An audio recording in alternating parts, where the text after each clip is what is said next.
क्या होगा अगर मैं आपसे कहूं कि एक रियल लाइफ मिशन ऐसा हुआ जो किसी हॉलीवुड फिल्म से भी ज्यादा खतरनाक, ज्यादा उलझा हुआ और शायद ज्यादा रहस्यमयी था। ज्ञान की इस यात्रा में हमारे साथ रहने के लिए धन्यवाद। ये है ब्रेन फ्यूल, जहां हर विचार एक नई शुरुआत बनता है। एक गिरा हुआ विमान। और शुरू हुई असली कहानी। 3 अप्रैल की रात ईरान के दक्षिण पश्चिमी इलाके के ऊपर एक मिशन चल रहा था। एक एडवांस्ड अमेरिकी fighter jet F-15E strike eagle दुश्मन इलाके में दाखिल होता है। मिशन क्या था? ऑफिशियली एक स्ट्राइक ऑपरेशन, लेकिन कुछ ही मिनटों में हालात बदल जाते हैं। एक मिसाइल दागी जाती है और यह हाईटेक जेट हवा में ही मार गिराया जाता है। 2 लोग कूदे, लेकिन किस्मत अलग अलग। इस विमान में 2 लोग थे, एक पायलट, एक वेपन सिस्टम ऑफिसर। दोनों इजेक्ट करते हैं। पायलट को कुछ ही घंटों में रेस्क्यू कर लिया जाता है, लेकिन दूसरा अफसर ईरान की जमीन पर अकेला छूट जाता है। अब सवाल, क्या वो जिंदा है? क्या उसे पकड़ लिया गया या वो छुपा हुआ है? दुनिया को कुछ नहीं पता। 48 घंटे का साइलेंट सर्वाइवल। वो अफसर अगले 2 दिन तक छुपा रहता है। ना कोई मदद, ना कोई हथियार, बस एक हैंडगन।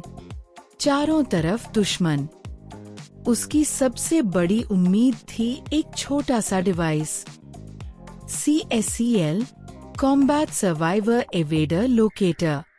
यह एक सैटेलाइट ट्रैकर है जो उसकी लोकेशन को एनक्रिप्ट करके भेजता रहता है और बार बार अपनी फ्रीक्वेंसी बदलता है ताकि दुश्मन पकड़ ना सके। लेकिन फिर भी उसे ट्रेनिंग दी जाती है, हर समय सिग्नल मत भेजो वरना तुम खुद को उजागर कर दोगे। इंटेलिजेंस गेम शुरू।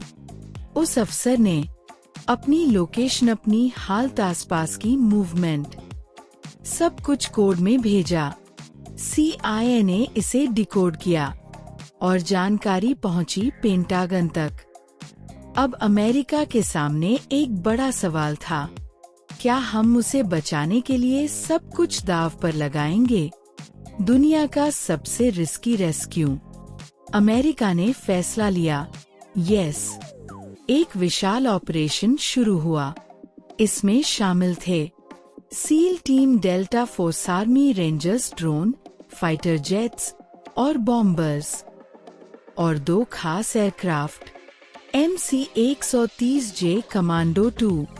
धोखे का खेल, डिसेप्शन स्ट्रैटेजी। अमेरिका ने एक चाल चली। रेडियो पर जानबूझकर गलत जानकारी फैलाई गई कि अफसर को एक ग्राउंड कॉन्वॉय से निकाला जा रहा है। ईरानी फोर्सेस उस नकली कॉन्वॉय के पीछे लग गईं और इसी बीच असली मिशन शुरू हुआ। दुश्मन के अंदर लैंडिंग। अमेरिकी विमान ईरान के अंदर एक पुराने डेजर्ट एयरस्ट्रिप पर उतरते हैं। वहां से छोटे हेलीकॉप्टर्स उड़ते हैं, MH-6 लिटिल बर्ड। ये हेलीकॉप्टर चुपचाप पहाड़ों की तरफ जाते हैं जहां वो अफसर छुपा हुआ था। उसे उठाया जाता है और वापस एयरस्ट्रिप लाया जाता है। सब कुछ प्लान के मुताबिक चल रहा था, लेकिन आखिरी पल में आया ट्विस्ट। जैसे ही वापसी की तैयारी होती है, कुछ एयरक्राफ्ट रेत में फंस जाते हैं। टेक ऑफ में दिक्कत आती है और समय तेजी से खत्म हो रहा था। उधर ईरानी फोर्सेस को शक हो जाता है और वो उस इलाके की तरफ बढ़ने लगते हैं। Full scale cover fire. अब मिशन सिर्फ रेस्क्यू नहीं रहा, ये सर्वाइवल बन गया। ऊपर से ड्रोन बॉम्बर्स ईरानी गाड़ियों और रास्तों पर बम गिराते हैं ताकि रेस्क्यू टीम को समय मिल सके। Emergency escape. जल्दी जल्दी नए एयरक्राफ्ट बुलाए जाते हैं। सभी सैनिकों और अफसर को बाहर निकाला जाता है और जाते जाते अमेरिका अपने ही छोड़े गए उपकरणों पर बम गिरा देता है। क्यों? ताकि टेक्नोलॉजी दुश्मन के हाथ ना लगे।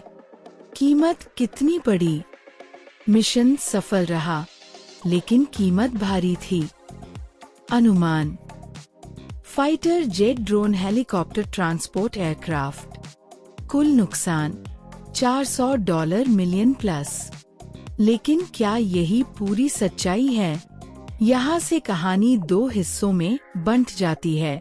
अमेरिका क्या कहता है? यह हमारे इतिहास का सबसे सफल रेस्क्यू मिशन था। ईरान क्या कहता है? यह रेस्क्यू नहीं, एक छुपा हुआ हमला था।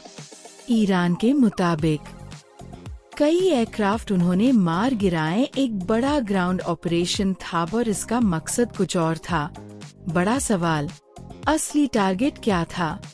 कुछ एक्सपर्ट्स का मानना है यह इलाका इस्फहान के पास है, जहां ईरान के अहम न्यूक्लियर साइट्स हैं, जैसे नतान्ज न्यूक्लियर फैसिलिटी। थ्योरी ये कहती है, क्या यह मिशन सिर्फ रेस्क्यू नहीं था? क्या यह एक इंसर्शन ऑपरेशन था? क्या कोई बड़ा प्लान फेल हो गया? सच क्या है? सच शायद बीच में कहीं है। हाँ, एक पायलट बचाया गया। हाँ, भारी नुकसान हुआ। लेकिन असली मिशन क्या था, ये साफ नहीं। आगे क्या? हालात और बिगड़ सकते हैं। तनाव बढ़ रहा है, बयान और सख्त हो रहे हैं और खतरा बड़ा होता जा रहा है। डोनाल्ड ट्रंप जैसे नेता भी अब खुलकर बयान दे रहे हैं। अंत में कभी कभी युद्ध में जो दिखता है वह पूरी कहानी नहीं होता, और कभी कभी एक रेस्क्यू मिशन इतिहास का सबसे बड़ा रहस्य बन जाता है। अगर आप ऐसी ही डीप और अनफिल्टर्ड स्टोरीज देखना चाहते हैं तो चैनल को सब्सक्राइब करें। अगली वीडियो में हम फिर मिलेंगे एक और ऐसी कहानी के साथ जो शायद सच है या शायद सिर्फ आधा सच। ज्ञान की इस यात्रा में हमारे साथ रहने के लिए धन्यवाद। ये है ब्रेन फ्यूल, जहां हर विचार एक नई शुरुआत बनता है।